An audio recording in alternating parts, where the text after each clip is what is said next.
Hello guys, this is Osama and welcome back to my YouTube channel. Today we are going to discuss the lecture number 11 of the Introduction to Computing. So let's get started. Last chapter के अंदर हमने memory के बारे में discuss किया था कि memory addressing क्या है, मेमोरी के साइजेस के बारे में डिस्कस किया था हमने और हमने ये डिस्कस किया था कि मेमोरी कहाँ स्टोर होती है, मेमोरी क्या चीज़ स्टोर करती है। हमने मेमोरी के टाइप्स के बारे में डिस्कस किया था, वोलेटाइल, नॉन वोलेटाइल, और हमने रैम और एसडी रैम के टाइप्स के बारे में डिस्कस किया था। इस चैप्टर के अंदर अब हम डिस्कस करने जा रहे हैं कि वो ऐसे कौन से कंपोनेंट्स हैं जो कि कंप्यूटर की स्पीड को अफेक्ट करते हैं। उसमें सहर फहरिस्त सीपीयू है, मेमोरी है, रजिस्टर्स हैं, क्लॉक स्पीड है, कैशे मेमोरी है और डेटा बस। सो अगर तो हमने एक इंक्रीज्ड प्रोसेसर की स्पीड को अचीव करना है तो उसके लिए हमें किन रिक्वायरमेंट्स की जरूरत है वो हम देखते हैं। First of all, increase the hardware speed of the processor. सबसे पहले हम क्या करेंगे कि हम प्रोसेसर की हार्डवेयर की स्पीड जो है उसको इंक्रीज कर देंगे। जब हम श्रिंक कर देंगे लॉजिकल गेट्स के साइजेस को प्रोसेसर की चिप के ऊपर, तब क्या होगा कि जो जो ज्यादातर गेट्स हैं वो आपस में पैक्ड हो जाएंगे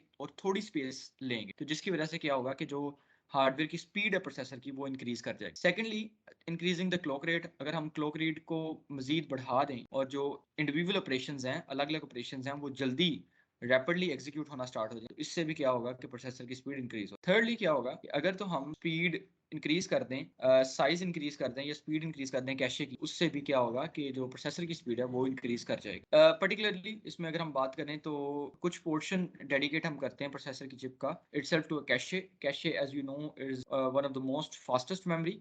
तो इससे क्या होगा कि प्रोसेसर की इंडिविजुअली स्पीड जो है वो इंक्रीज कर, कैशे का जो एक्सेस टाइम है वो ड्रॉप कर जाएगा सिग्निफिकेंटली, जिसकी वजह से स्पीड जो है वो इंक्रीज कर जाएगी। और at the end we have to make the changes to the processor for the organization and architecture. उसके हम आर्किटेक्चर को देखेंगे, उसको चेंज करेंगे। मजीद उसके साथ साथ हम प्रोसेसर की ऑर्गेनाइजेशन को भी चेंज करेंगे, जिसकी वजह से जो इफेक्टिव स्पीड है वो इंक्रीज कर जाएगी इंस्ट्रक्शन एग्जीक्यूट। टिपिकली इसके साथ साथ this involves using parallelism in one और फॉर्म ऑफ, ये चीज भी इसके अंदर आएगी जो कि प्रोसेसर की स्पीड को इंक्रीज करने में अचीव करेंगे। The next is register. Registers is also the temporary storage memory, जहां हाई स्पीड जो मेमोरी है वो अटेन कर सकते हैं हम। और प्रोसेसर के अंदर छोटे हाई स्पीड स्टोरेज लोकेशंस होती हैं जिसको हम रजिस्टर्स कहते हैं, और ये डाटा को, इंस्ट्रक्शंस को टेम्परेरीली होल्ड करता है रजिस्टर। और एक ऐसा प्रोसेसर का part, not part of the memory, memory का पार्ट नहीं होता, बल्कि परमानेंट स्टोरेज डिवाइस नहीं होता, बल्कि टेम्परेरीली होता है। मुख्तलिफ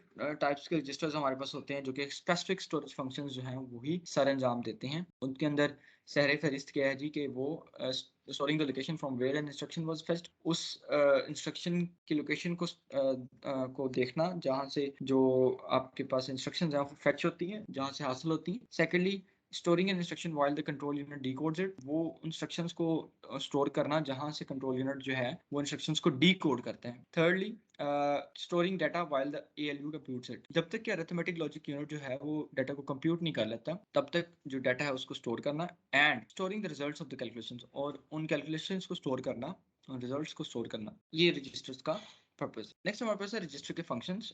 अब almost all the computers load data from a larger memory. तमाम के तमाम कंप्यूटर्स जो होते हैं वो डाटा को लोड करते हैं लार्जर मेमोरी से रजिस्टर्स के अंदर, जहां इसको इस्तेमाल, इसके अंदर अरिथमेटिक, मैनिपुलेटेड और tested by some machine instruction सारे के सारे ही आ जाते हैं इसमें। अरिथमेटिक वही जो एडिशन, सब्ट्रैक्शन, मल्टीप्लिकेशन होता है। Manipulated data is often stored back into the main memory. और जब हम डाटा पे कोई ना कोई ऑपरेशंस कर लेते हैं, मैनिपुलेट उसे कर लेते हैं, तो फिर क्या होता है कि वो जो डाटा होता है वो मेन मेमोरी के अंदर हम उसको back store either by the same instruction, या तो उसको सेम इंस्ट्रक्शंस के साथ स्टोर करते हैं, या सब्सिक्वेंट वन, या एक के बाद एक सब्सिक्वेंटली हम उसको स्टोर करते हैं। अब अगर हम रजिस्टर की साइज के बारे में बात कर लें तो नंबर ऑफ बिट्स जो होते हैं प्रोसेसर के वो हैंडल करता है। वर्ड साइज की अगर हम बात करें तो जो अमाउंट ऑफ डाटा जो होता है वो इंडिकेट करता है वर्ड साइज को, which the computer can work at any given time. जो कंप्यूटर की किसी भी गिवन टाइम को इंडिकेट करता है, जिसके अंदर हमने वो अमाउंट ऑफ डाटा को ये इंडिकेट करता है कि किस टाइम पे कंप्यूटर ने किसको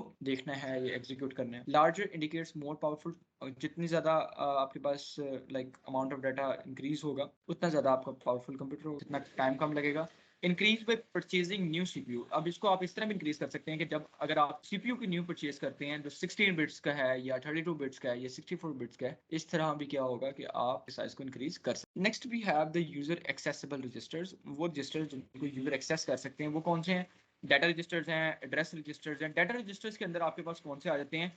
data registers can hold numeric value. Data registers जो होते हैं वो न्यूमेरिक वैल्यूज को होल्ड कर सकते हैं, सच एज जैसे कि लाइक इंटीजर्स हैं आपके पास, फ्लोटिंग पॉइंट वैल्यूज हैं जो डेसिमल प्लेसेस वैल्यू होती हैं, एज वेल एज कैरेक्टर्स भी हैं आपके पास, ठीक है। Small bits arrays and other data, और स्मॉल बिट अरेज भी हैं उसके अंदर, और मुख्तलिफ और भी डाटा है जो इसके अंदर इंक्लूडेड है। इन सम ओल्डर सीपीयूज, अगर हम पुराने सीपीयूज की बात करें तो उसमें स्पेशल डाटा रजिस्टर्स अकोमोलेटर इस्तेमाल किए जाते थे जो इम्प्लिसिटली बहुत से ऑपरेशंस को सर अंजाम देते थे। अब डाटा रजिस्टर्स के बाद अगर हम एड्रेस रजिस्टर्स की बात करें तो एड्रेस रजिस्टर्स के अंदर आप कोई भी जो डाटा है वो जो कोई भी एड्रेस है वो आप होल्ड करवाते हैं, और ये इस्तेमाल करते हैं बहुत सी इंस्ट्रक्शंस को जो कि इनडायरेक्टली एक्सेस करते हैं मेन मेमोरी को, जैसे कि रैम है। तो ये दो यूजर एक्सेसिबल रजिस्टर्स हैं, एक डाटा रजिस्टर है and the second one is the address. Next we have the other type of registers. अगर हम दूसरे रजिस्टर्स की बात करें तो इसके अंदर कंडीशनल रजिस्टर्स आ जाते हैं, जनरल पर्पस रजिस्टर्स आ जाते हैं, फ्लोटिंग पॉइंट रजिस्टर्स आ जाते हैं, कांस्टेंट रजिस्टर्स आ जाते हैं, और वेक्टर रजिस्टर्स आ जाते हैं। अगर हम कंडीशनल रजिस्टर्स की बात करें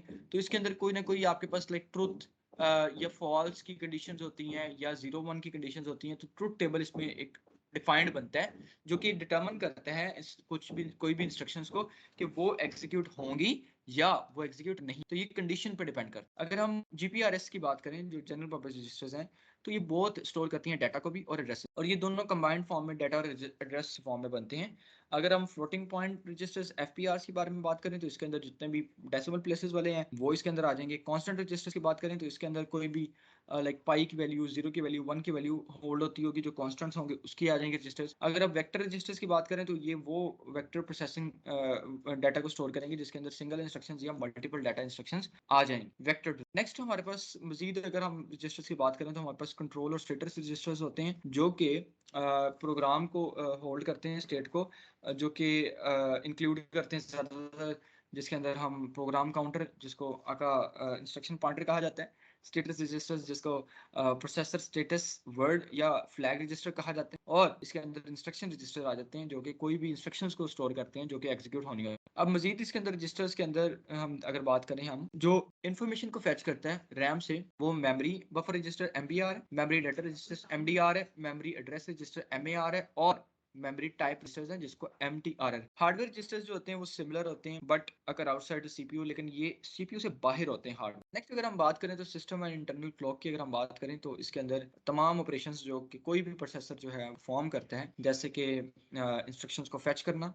इंस्ट्रक्शंस को डिकोड करना, ठीक है, कोई भी अरिथमेटिक ऑपरेशंस जो है वो परफॉर्म करना, plus minus subtraction multiplication division वाले, and up to so on, are governed by the system. तमाम के तमाम जो होते हैं सिस्टम क्लॉक से गवर्न किए जाते हैं। Typically all operations being with the pulse of the clock, और ये तमाम के तमाम ऑपरेशंस जो होते हैं वो एक typically with the rate of time, with the rate of pulse organize किया जाता है, इसको देखा जाता है। तो इससे स्पीड वगैरह जो भी है वो मेजर की जाती है। Speed of a processor is dictated by the pulse of the frequencies. अब जो स्पीड होती है ना प्रोसेसर की, वो कौन डिक्टेट करता है?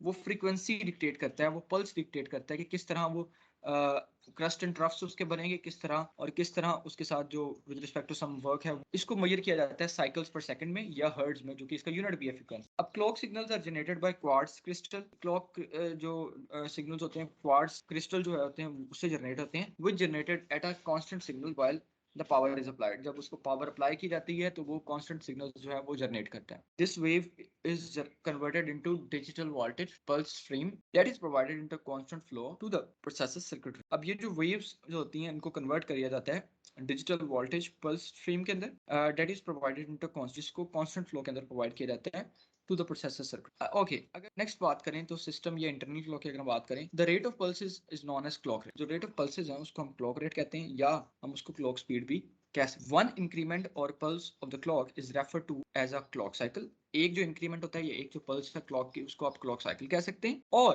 अ क्लॉक टिक और the time it takes to run a transistor off and back on again is called a clock tick. एक क्लॉक टिक जो है वो रेफर करती है ट्रांजिस्टर के ऑफ को या ऑन को, और ये जो ऑन ऑफ होती है इसको वन क्लॉक टिक के ऊपर क्लॉक साइकिल के अंदर मेजर किया जाता है। The time between the pulses is called cycle time.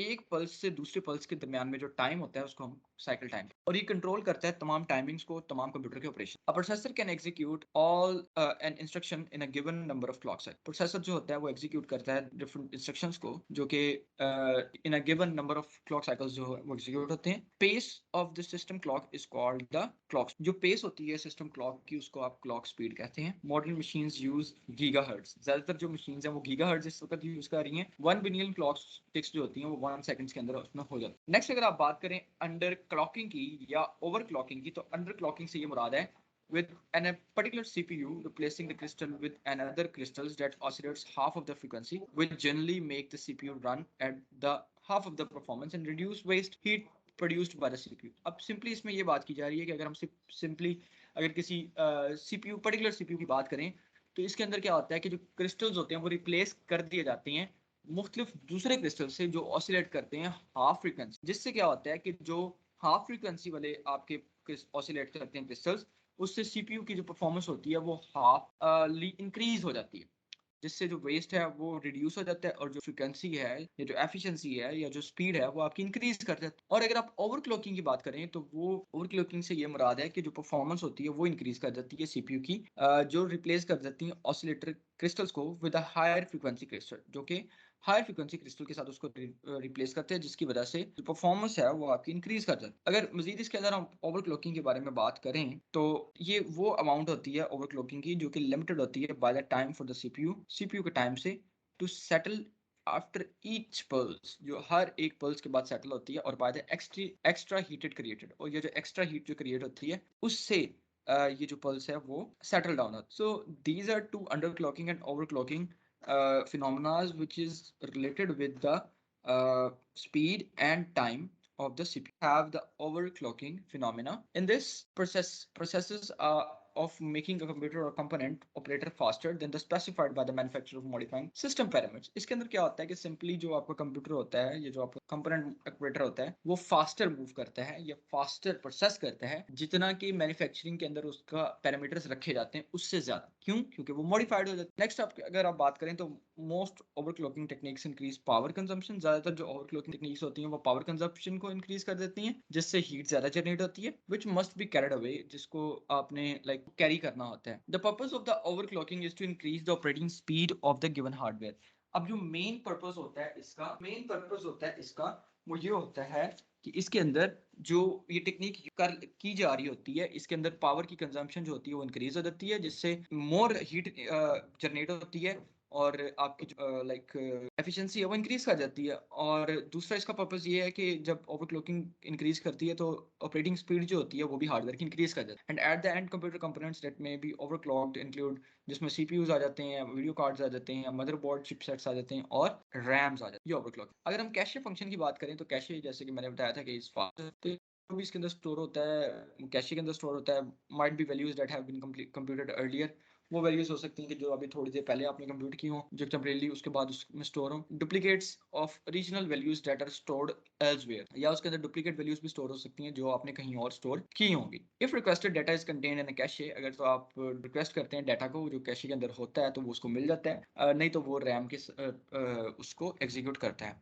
Otherwise cache miss हो जाता है। कैशे हिट और कैशे मिस के अंदर कैशे हिट में मिल जाता है डाटा तो कैशे हिट होता है, अगर डाटा नहीं मिलता तो कैशे मिस होता है और फिर वो उसको ओरिजिनल स्टोरेज लोकेशन से फेच करता है दोबारा, जो कि कंपैरेटिवली फिर स्लो हो जाता है। Hence the greater number of request that can be served from cache the faster the overall system performance. जितनी ज्यादा वो रिक्वेस्ट करेगा जितनी जल्दी, उतनी आपकी जो कैशे है वो फास्टर होगी और ओवरऑल जो आपकी सिस्टम की परफॉर्मेंस है वो भी इंक्रीज कर सकती है। नेक्स्ट अगर आप सिंपली कैशे की बात करें तो ये small amount of a very fast memory होती है जो कि स्टोर करती है डाटा की कॉपीज को from the most frequently used main memory locations, जो कि अभी अभी लाइक आप कह सकते हैं कि जो मेमोरी लोकेशंस होती हैं वो अभी जहाँ से फेच किया जाता है उसे, या जो रिसेंटली यूज हुई होती हैं वहां से डाटा को फेच करता है। Sits between the normal main memory RAM and the ROM and CPU and may be located on CPU chip और मॉड्यूल्स। ये या तो सीपीयू चिप के ऊपर भी लोकेट हो सकता है या उसके मॉड्यूल पे ऊपर भी लोकेटेड होता है। Use to reduce the average time to access, जो एवरेज टाइम होता है एक्सेस का,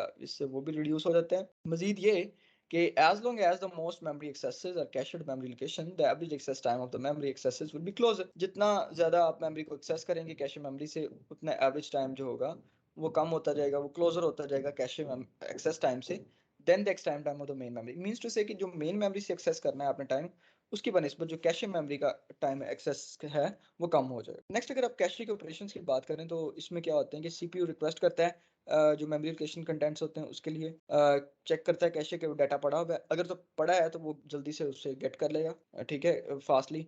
और इफ़ नॉट प्रेजेंट तो फिर क्या करेगा कि रिक्वायर करेगा उस ब्लॉक से मेन मेमोरी के कैशे के अंदर, और फिर कैशे से वो यूज़र को मिल जाएगा, और फिर वो डिलीवर हो जाएगा कैशे टू सीपीयू। और कैशे जो है वो इसके अंदर टैग्स को इंक्लूड करते हैं ताकि वो ये जान सके कि कौन से ब्लॉक के अंदर कौन सी मेन मेमोरी के अंदर पड़ा हुआ है। तो इसके अंदर टैग्स होते हैं जो ईच कैशे स्लॉट के अंदर। नेक्स्ट अगर आप बात करें तो एक फ्लो चार्ट है जिसके अंदर कैशे रीड ऑपरेशन है कि किस तरह कैशे जो है वो कोई भी जो मेमोरी से जो डाटा है वो फेच करता है। इसको आप देख सकते हैं ग्राफिकली। नेक्स्ट आपके पास कैशे की टाइप्स आ जाती हैं। अब इसके अंदर कैशे लेवल 1 की कैशे है, लेवल 2 की कैशे है, मजीद कैशेज हैं। तो मोस्ट जो मॉडर्न डेस्कटॉप हैं या सर्वर सीपीयूज हैं वो 3 किस्म की इंडिपेंडेंट कैशेज रखती हैं, इंस्ट्रक्शन कैशे, डाटा कैशे और translation look aside buffer TLB इसको कहते हैं। इंस्ट्रक्शन कैशे के अंदर वो एग्जीक्यूटेबल इंस्ट्रक्शंस स्पीडीली फेच हो जाती हैं। डाटा कैशे के अंदर वो डाटा जो होता है वो स्पीडली फेच होता है और स्टोर होता है। और translation look aside buffer TLB के अंदर वो तमाम स्पीड अप इस्तेमाल होती हैं, यूज चीज़ें इस्तेमाल होती हैं वर्चुअली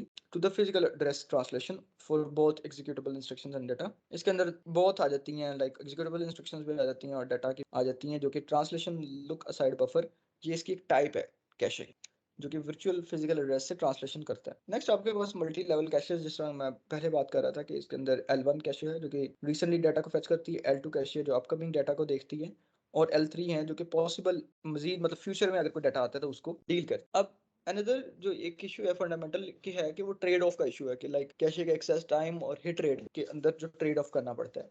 अगर तो कैशेस ज़्यादा होंगे तो बेटर हिट रेट्स मिलेंगे, अगर कम होंगे तो लॉन्गर एक्सेस टाइम मिलेगा आपको, लाइक इसके साथ ही लॉन्गर एक्सेस टाइम मिलेगा। मल्टी लेवल कैशेस की अगर जनरली बात करें तो अ, अगर तो हिट होता है तो प्रोसेसर प्रोसीड करता है हाई स्पीड पे। अगर स्मॉलर कैशे मिस होता है तो वो लार्जर कैशे L2 को चेक करता है, and so on external memory भी फिर चेक होती है अगर वहाँ भी उसको नहीं मिलता। नेक्स्ट अगर आप मल्टी लेवल कैशेस की बात करें तो इसमें हाई लॉजिक डेंसिटी होगी तो कैशे को एनेबल करेगा, वो फास्टर होता है ये बस एक्सेस से, ऑब्वियसली फास्टर होता है। फ्रीज बस फॉर अदर ट्रांसफर, और वो बस को फ्री करेगा दूसरे ट्रांसफर्स के लिए ताकि जल्दी काम एग्जीक्यूट हो सके। कॉम्युलेटिव यूज बहुत on end of chip cash, ज़्यादातर आप इसको on end of chip cache के लिए इस्तेमाल करते हैं। L1 कैशे है जो चिप पे होती है, L2 है जो ऑफ चिप होती है स्टैटिक रैम। L2 एक्सेस करता है ज़्यादा फास्टर देन डी रैम या रोम। L2 जो होता है वो ऑफन यूज़ करता है सेपरेट डाटा पाथ को। L2 में now be on chip, chip के ऊपर भी हो सकता है, and resulting in L3 cash, जिसका क्या रिजल्ट होता है कि L3 कैशे जो है इसका रिजल्ट, जिसकी वजह से जो बस एक्सेस करती है चिप के ऊपर। ये आप ग्राफिकल पिक्चर देख सकते हैं किस तरह मल्टी लेवल कैशे ऑपरेट करती है, लेवल 1, लेवल 2, लेवल 3 और मेन मेमोरी, जिसमें लेवल 1 कैशे फास्टेस्ट होती है और लेवल 3 स्लोअर होती है, लेस फास्टेस्ट होती है, और मेन मेमोरी स्लोएस्ट होती है। नेक्स्ट अगर आप लेवल 1 कैशे की बात करें तो आप देख सकते हैं कि उसमें बिल्ड होती है प्रोसेसर की चिप के ऊपर। इसकी जो कैपेसिटी होती है वो 8 KB से 128 KB होती है, और ज़्यादा कॉमनली साइज पीसीज 32 KB और 64 KB के अंदर ये होती है। अगर बात करें तो ये L1 से फास्टर होती है। इसकी जो रेंज होती है वो 64 किलोबाइट्स टू 16 मेगाबाइट्स होती है। करंटली इसको एडवांस ट्रांसफर कैशे के अंदर इंक्लूड किया जाता है, जहाँ L2 कैशे जो है वो डायरेक्टली बिल्ट होती है प्रोसेसर की चिप पे। प्रोसेसर जो है वो ATC परफॉर्म करता है फास्टर रेट पे than those that do not, जो इसको यूज़ नहीं करते बल्कि प्रोसेसर जो है इसको ATC परफॉर्म करने के लिए इस्तेमाल करता है। पीसी जो आजकल के इसके अंदर इस्तेमाल हो रहा है 512 kilobytes and 12 megabytes advance transfer cache के अंदर इस्तेमाल किया जा रहा है। सर्वर्स और वर्क स्टेशन जो हैं वो 12 MB से लेकर 16 MB ऑफ ATC को इस्तेमाल कर रहे हैं। अब लेवल 3 कैशे की बात करें तो लेवल 3 कैशे के अंदर आपके पास जो कैशे होती है वो मदरबोर्ड के ऊपर ही होती है, ये प्रोसेसर चिप से सेपरेट होती है लेकिन, और ये L2 कैशे जो है ये भी एडवांस ट्रांसफर कैशे ATC को यूज करते हैं। पर्सनल कंप्यूटर्स के अंदर 8 MB तक जो है वो ज़्यादातर L3 कैशे लगती है, और सर्वर वर्क स्टेशन की बात करें तो उसमें 8 MB से लेकर 24 MB तक L3 कैशे जो है वो इस्तेमाल की जाती है। सीधे अगर आप मल्टी लेवल कैशेस की बात करें तो इसके अंदर डिफरेंट देख सकते हैं आप कि किस तरह लेवल्स हैं कैशे, जो प्रोसेसर की स्पीड के साथ मुंसलिक होते हैं और फ्रीक्वेंटली डाटा को और इंस्ट्रक्शंस को स्टोर करते हैं और एग्जीक्यूट करते हैं। नेक्स्ट आपके पास इंटेल कैशे एवोल्यूशन है, किस तरह मतलब आपके जो कैशेस हैं वो इंक्रीज़ किए गए और किस तरह प्रोसेसर की स्पीड जो इंक्रीज़ की गई है वो आप देख सकते हैं। ये एक ग्राफिकल प्रॉब्लम है, उसके सॉल्यूशंस हैं और प्रोसेसर की हैं, ये कौन से कंप्यूटर के अंदर कौन से कैशेस जो हैं वो इस्तेमाल किए गए। नेक्स्ट आपके पास अगर आप मेमोरी की हायरार्की की बात करें तो उसमें डिज़ाइन कॉन्स्ट्रेंट्स आ जाते हैं कि how much, how fast and how expensive. Like open ended है, अगर कैपेसिटी जो है, if the capacity is there, अगर तो कैपेसिटी वहाँ है, application will likely to be develop to use it, तो एप्लीकेशन उसके ऊपर डेवलप किए जाएंगे, इस्तेमाल किए जाएंगे। और फास्टेस्ट कितनी है, अगर आपको ग्रेटर परफॉर्मेंस चाहिए मेमोरी, तो जो मेमोरी है वो keep up with the processor, तो मेमोरी आपको प्रोसेसर के साथ ही रखनी पड़ेगी अगर फास्टेस्ट में आपको एक्सेस चाहिए। As the processor is executing instruction, जैसे कि प्रोसेसर एग्जीक्यूट करेगा instruction, it should not be to pass waiting, like वो वेट नहीं करेगा, उसको पास नहीं करेगा इंस्ट्रक्शंस को, ऑपरेंड्स को। और हाउ एक्सपेंसिव, मतलब कितना महंगा होगा। The cost of the memory must be reasonable, वो रीजनेबल होनी चाहिए जो कि अदर कंपोनेंट्स के साथ भी उसका रिलेशनशिप हो सके। नेक्स्ट अगर आप मेमोरी हायरार्की की बात करें तो जो सीपीयू रजिस्टर्स होते हैं वो फास्टेस्ट होते हैं, उसके बाद सीपीयूज आ जाते हैं, उसके बाद रैम आ जाते हैं, उसके बाद स्टोरेज डिवाइसेस आ जाते हैं, और फिर इनपुट सोर्सेज आ जाते हैं। इस तरह ये मेमोरी की हायरार्की होती है कि जिसमें आपके पास जो कैशे और ये रैम होता है वो टेम्परेरी स्टोरेज एरियाज होते हैं, और जो आपके पास स्टोरेज डिवाइसेस होती हैं, हार्ड ड्राइव्स वगैरह, रोम वगैरह, वो आपके पास परमानेंट स्टोरेज एक्सेसेस होते हैं। नेक्स्ट अगर आप बात करें तो वही बताया गया कि जैसे जैसे आप ऊपर मूव करेंगे तो आपकी जो मेमोरी है वो छोटी होती जाएगी लेकिन फास्टर होती जाएगी और एक्सपेंसिव होती जाएगी, और नीचे जिस तरह मूव करेंगे तो वो आपकी मेमोरी जो है वो बड़ी होती जाएगी और उसका एक्सेस टाइम स्लोअर होता जाएगा और वो इनएक्सपेंसिव होती है। इस टाइम बताया गया, ग्राफिकल प्रेजेंटेशन में बड़े अच्छे तरीके से बताया गया कि किस तरह कितने नैनो सेकंड्स रजिस्टर लेता है और कितने नैनो सेकंड्स, अगर आप नीचे की तरफ बात करें तो मैग्नेटिक टेप रोबोटिक लाइब्रेरीज लेते हैं, और ये कॉस्टली कितनी है ये भी बताया गया है इसके साथ। अब वर्चुअल रैम की अगर बात करें तो वर्चुअल रैम जो होती है वो कंप्यूटर की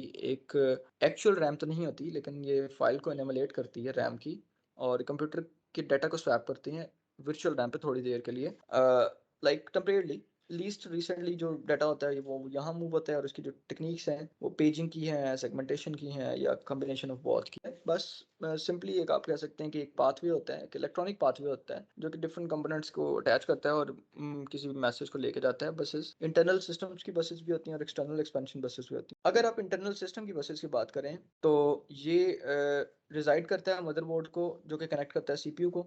इसके अंदर 3 पार्ट्स होते हैं, डाटा बस, एड्रेस बस और कंट्रोल बस। एक्सटर्नल बस की बात करें तो ये कनेक्ट करता है एक्सटर्नल डिवाइसेस को, जैसे कि कीबोर्ड है, माउसेस हैं, मोडेम है, प्रिंटर्स को, और ये केबल्स को अटैच करता है from disk drives to internal drive, जो कि जो कि बस के साथ प्लग्ड होती है। नेक्स्ट अगर आप बस विड्थ और स्पीड की बात करें तो बस विड्थ जो होती है वो बिट्स के अंदर मेजर की जाती है, और जो स्पीड होती है वो क्लॉक के साथ टाई की जाती है, क्लॉक के साथ मुंसलिक होती है। नेक्स्ट अगर आप बस इंटरकनेक्शन स्कीम की बात करें तो जो सिस्टम बस है उसके अंदर डाटा बस होता है, मेमोरी एड्रेस बस होता है और कंट्रोल बस, ये 3 चीजें इसके अंदर बस इंटरकनेक्शन स्कीम के अंदर होती है। नेक्स्ट अगर आप डाटा बस की बात करें तो डाटा बस के अंदर ये एक सिंपली एक कंप्यूटर सब सिस्टम होता है जो कि अलाउ करता है किसी भी डाटा को ट्रांसफर, एक कंपोनेंट से दूसरे मदरबोर्ड तक और मदरबोर्ड से सिस्टम बोर्ड तक, और दो कंप्यूटर्स को आपस में ये लिंकेज करता है। This can include transferring data from to and from the memory, memory की तरफ, और मेमोरी से जो डाटा है वो ट्रांसफर होता है from CPU to other components, CPU से other components. Each one is design to handle so many bits of the data at a time. जो एक जो डिजाइन होता है वो आपका वो हैंडल करता है बहुत सी बिट्स, डाटा की बिट्स को at a single time. The amount of data a data bus can handle is called bandwidth. It's a very important short question as well.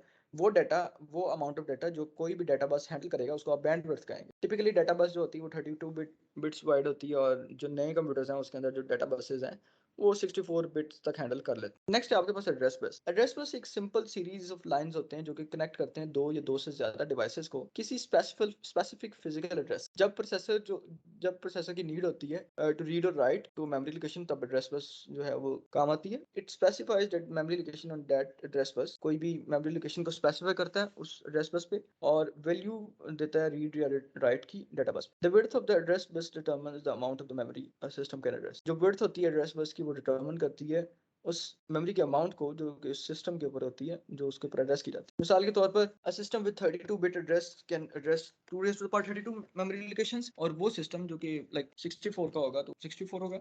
If each memory address holds 1 byte, अगर एक जो memory address है वो 1 bite को hold करे तो addressable memory space जो होगी वो 4 जीबी तक। नेक्स्ट आपके पास आ जाती है कंट्रोल बस। कंट्रोल बस एक सिंगल कंप्यूटर बस का एक पार्ट होता है जो कि सीपीयूज इस्तेमाल करते हैं ताकि वो कम्युनिकेट कर सकें दूसरी डिवाइसेस से जो कि कंप्यूटर के साथ अटैच होती है। While the address bus carries the information, जैसे कि एड्रेस बस जो होती है वो इंफॉर्मेशन को कैरी कर रही होती है दूसरी डिवाइसेस की तरफ, सीपीयू के साथ कम्युनिकेट कर रहे होते हैं। डाटा बस carries the actual data being processed. Data बस जो होता है वो एक्चुअल डाटा को प्रोसेस करता है जो कि कैरी हो रहा होता है। Control bus carries commands from the CPU. Control bus जो होता है वो कमांड्स को कैरी करता है जो कि सीपीयू से रिटर्न होता है, सीपीयू से होता है and return status signals from the CPU, और उसको रिटर्न करता है जो कि सिग्नल्स आते हैं, स्टेटस के सिग्नल्स आते हैं डिवाइसेस की तरफ से सीपीयू को। For example if the data is being read और write return to the device, अगर तो कोई डाटा जो है वो रीड हो रहा है या राइट हो रहा है डिवाइस की तरफ, तो अप्रोप्रिएट लाइंस जो होती हैं वो रीड राइट की एक्टिव हो जाती हैं उस वक्त। So that's all for the day. We have the summary here what we have studied in this lecture. We have covered the components affecting the speed and achieving the increased processor speed as well. We have read about registers and system or internal clocks as well. And after that, we have read about the cache memory and the bus. That's all for the day. If you have any question or query, you may ask in the comment section below. And don't forget to like, comment, share, and subscribe my channel. Have a great day. Thank you.